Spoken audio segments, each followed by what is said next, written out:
یا مقلب القلوب، یا مقلب القلوب، یہ آپ نے عمل پڑھنا ہے 783 دفعہ، ایک دفعہ آپ نے سورہ فلق، ایک دفعہ سورہ ناس، اول آخر درود پاک شریف 7 دفعہ.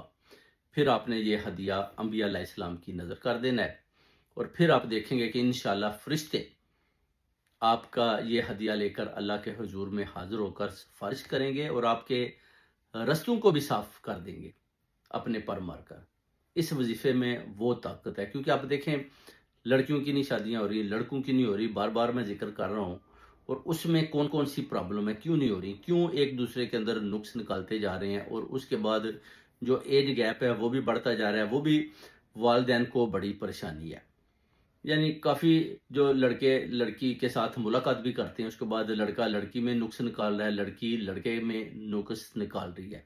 کبھی ہوتا ہے لڑکی نہیں نکالتی، لڑکا نکال کر چلا جاتا ہے. کبھی بعد میں پھر جب لڑکی والوں کو پتہ چلتا ہے تو وہ بھی نقص نکالتے ہیں کہ اس میں بھی یہ نقص ہے. یعنی ظاہر ہے جس کی اولاد ہے وہ کبھی بھی اپنی اولاد میں وہ کمی بیشی اگر کو بولتا ہے آپ کی اولاد میں ہے تو وہ بھی بولتے ہیں نہیں جی آپ کی میں یہ ہے. تو اس طرح کا جو رد عمل ہے نا وہ آتا ہے جس کی وجہ سے رشتے نہیں ہو پا رہے. اس طرح ایک رشتے ابھی جیسے کہ برطانیہ کے اندر طے ہو رہے ہیں، ادھر بھی ایک رشتہ ہوا، رشتے میں جو ایک فیملی تھی ان کا ایک بیٹا تھا، تو انہیں بولا جی ہم نے شادی کرنی ہے مگر ہماری کچھ شرطیں بھی ہیں. شرطوں میں انہوں نے بولا جی کہ ایک تو لڑکی با پردہ ہونا چاہیے، دوسری لڑکی ہمارے ساتھ ہی رہے گی، لڑکا بھی ہمارے ساتھ ہی رہے گا.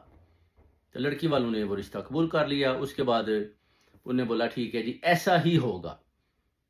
جب لڑکی کی شادی کر کے اس کو لے آتے ہیں تو اس کے بعد آج لڑکی کو 2.5-3 سال ہو گئے اس گھر میں رہتے ہوئے، مگر نہ تو ان کی کوئی اولاد ہے، اور نہ ہی ابھی آپ دیکھ سکتے ہیں کہ وہ لڑکی اور لڑکا باہر ہی گھومتے رہتے ہیں، اور گھر میں آتے ہیں ان کی والدہ بہنیں دیکھتی ہیں کہ بھائی 3 سال ہو گئے ہیں، جو ہم نے بولا تھا کہ لڑکی گھر میں رہے گی با پردہ ہوگی، یہ تو باہر ہی گھومتی رہتی ہے، اولاد بھی نہیں ہے. اس کے بعد جو لڑکی کا میاں ہے اس کو اس نے اپنی والدہ کے اور بہن کے خلاف بھی کر دیا.